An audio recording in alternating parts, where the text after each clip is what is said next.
What's up, guys? Ivan Carranza here, and welcome to Bass Tone Tuesday. Today, I want to show you my process when dialing in bass sounds for a recording. And for this, I'm going to show you my computer and show you some of the multi-tracks of my band Ash Makers. Now, even though I'm doing everything in the box, so in the computer with plugins, the process would be the same, or the concept would be the same if you were using pedals or amps. So if you don't use plugins or you don't record all the time, you can still take something from this because you can apply it by using a similar or the same process as what I do. Or maybe it serves as an inspiration or some different type of feedback so that you try some new things. So let's jump to my screen and I'm gonna show you what I've done. Okay, so this is my screen. I've removed some of the tracks that we don't need. So we have here my bass. It's a clean DI. Let's listen to it real quick.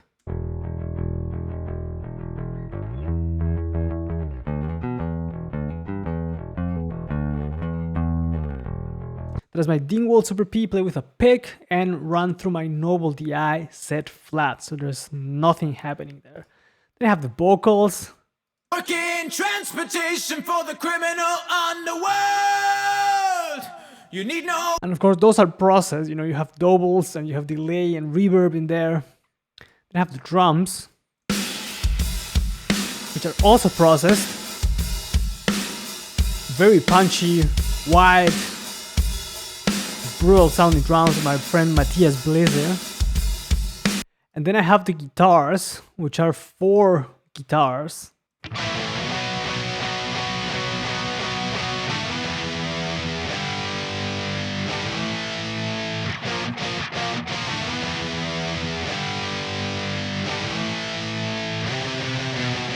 So heavily distorted rock metal guitars, right? So what is my process when dialing in sounds? First of all, it is always important and helpful to keep a raw, clean DI track. And that's for several reasons. First, it's always helpful to have a backup in case anything happens. If you are recording several tracks, for example, the DI and an amp and a third signal or something like that, or several mics, and for some reason anything happens and you only get to keep one signal, having that DI track is going to allow you to do things in the future. For example, to reamp that signal, so send it to another amp with different EQ settings if in case what you dialed in it at the beginning didn't work. You can also put plugins on top of that signal, and depending on the genre and the style of music, you might even just use that DI track for the final version of the song with some EQ and compression. Also, if you are heavily distorting a bass track, having that DI track can be helpful when editing as well, because it allows you to see the transients a lot more precisely. And if you take a look at the guitars, and I'm going to show you this in a second, it's really hard to see where a note starts or where the notes are in general, because it's just one sausage of distortion, compared to the bass track here. You can clearly see, okay, there is a transient here, there is a transient here, there's another one here, another one, another one, another one. So you can see where all the notes are happening, and that allows you to edit a lot easier. Now, another reason why keeping a DI track is important is because if you have that, you can then mix it later with the other tracks that you recorded. For example, if you want to have more sub content, you might only use the subs of the DI. Or if you want to have more top-end content, you might just slash everything off the DI, just keep the really high extension of it. So there are definitely benefits of having that clean DI track. And of course, if you're running everything in the box, so if you're doing all on your laptop with plugins, having the DI track is essential if you want to put plugins on it later and make it fit in the mix. The first step after, of course, recording the DI track, and I'm gonna send some files to the mixing engineer, is of course know what kind of tone you want to have, and that's gonna depend on from song to song, but you want to have a clear vision or at least a rough idea of what the sound should be, but you have to listen to what your instruments are doing and how they sound like as well. So what I do is, before I start dialing in things, is of course analyze the song, what happens where, how much space is there, is the bass alone on its own sometimes, or is the mix really dense and full. So the first thing that I would do is to go to the verse right now, because that's just only drums, vocals, and bass. You need no explanation, money can't drive itself, and I can never make mistakes when I'm on or off the job. I'm getting older every day, and every night I get the thought, honey, hear me out. Okay, that works, but the bass is more like kind of just a pillow of sound there. It's not really adding that much character. It's just kind of like right. So I wanted to be a bit more, to be grittier, and for that I'm gonna use one of my favorite plugins, which is the Ampeg SVT VR. No affiliation to the company, to Plugin Alliance or Universal Audio. I just really like it. So I want it to be a bit crunchy, but not overly aggressive. So let's start by listening to how it sounds just like this. You need no explanation, money can't drive itself, and I can... Compared to...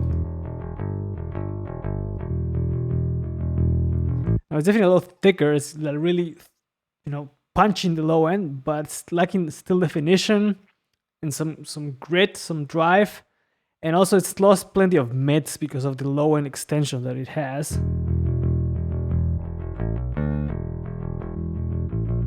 Right?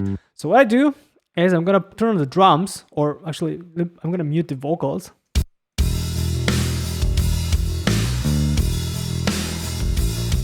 And I'm right now on the normal channel. I want to be in the bright channel. Now it sounds a little weaker because it's lost quite a bit of low end, and also some volume, but I'm gonna boost it.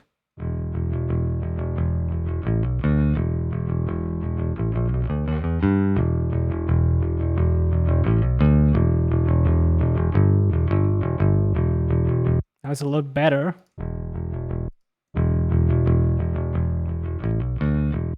I'll pull back on the volume just to match outputs.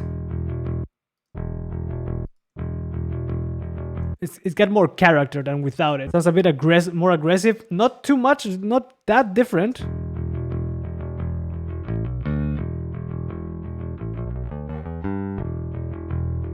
But it's a difference. So let's listen to it with the drums.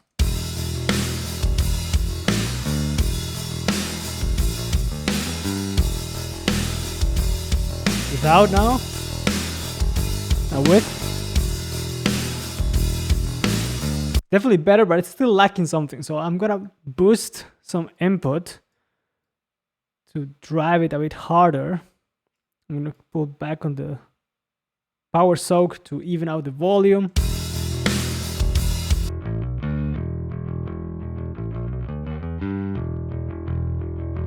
Now it's a light breakup now.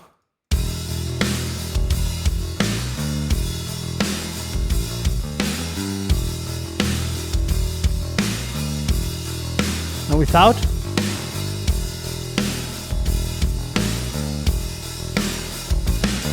That's better, but it's still lacking something. So I'm gonna boost a tiny bit more of input, and I'm gonna boost some treble.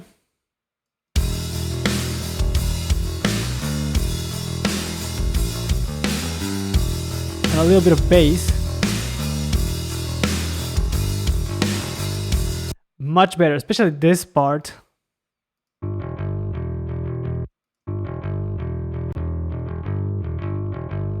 Without.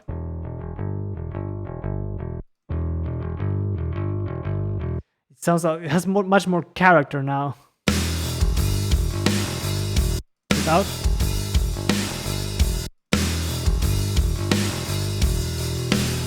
Cool, that sounds sounding already a lot better to my ears.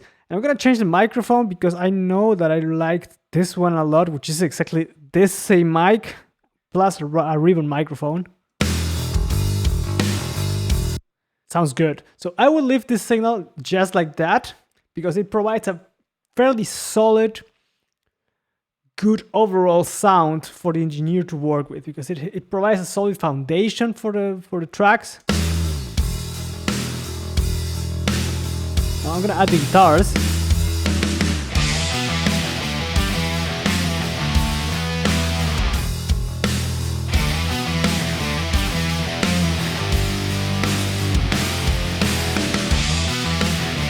And it could even have a tiny bit more treble if you want. Now, I know I need also to have a more aggressive track, at least one more aggressive track. I'm gonna listen to the guitars as well, together with the bass.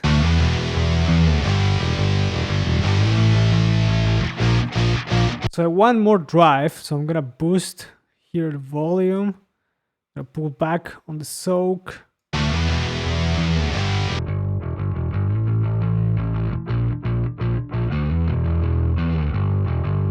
That's way better. I'm gonna pull back on the bass a little bit. Some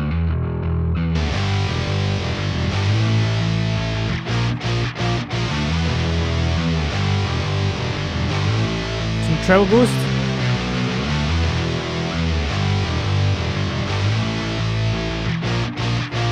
And turn the drums.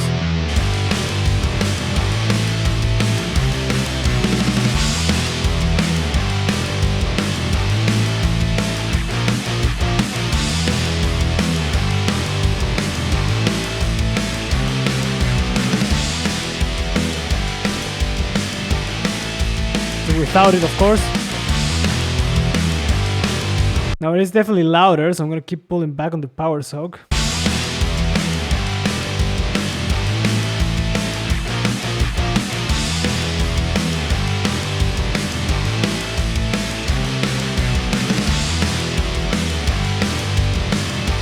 And it needs to cut through a tiny bit more, so I'm gonna grab this switch, which is the mids selector switch, and I'm gonna go to 3K and boost the mids there.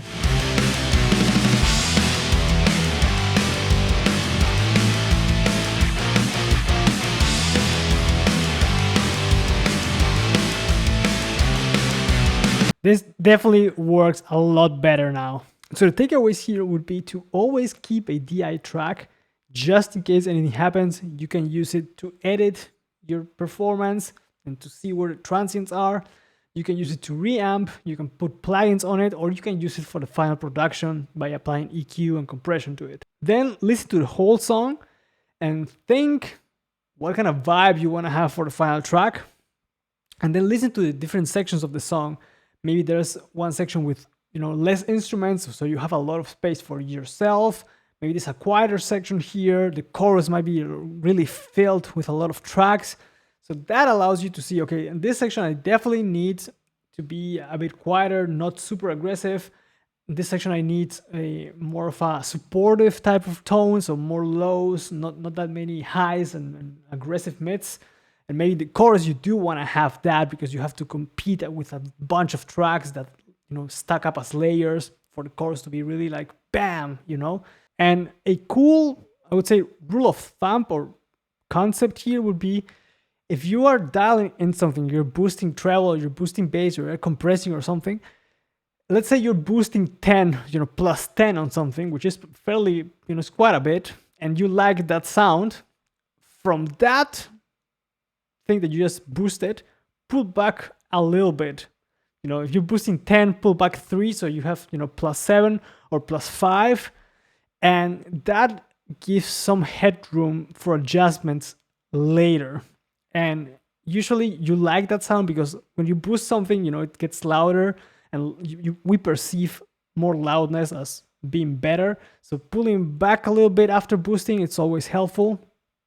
And then just listen back to your track with your tracks as well. So listen to the bass against the drums, listen to the bass against the guitars only, then with both together in the final mix, and the bass on its own, and then keep comparing and bouncing them. You can make fine adjustments here and there if you're working on a plugin. If you're not, then you can still, tweak again, re-record, and go from that.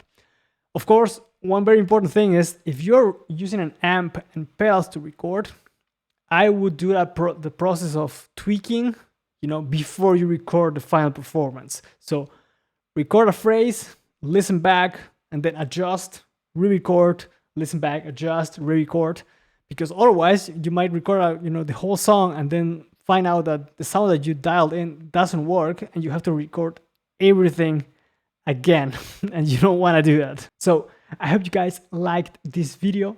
Let me know what you think in the comments, and also don't forget to subscribe and hit the notification bell to stay up to date with the content that's coming to the channel. As always, thank you guys for watching. Let me know what you think in the comments, and I'll catch you guys on the next one. Take care.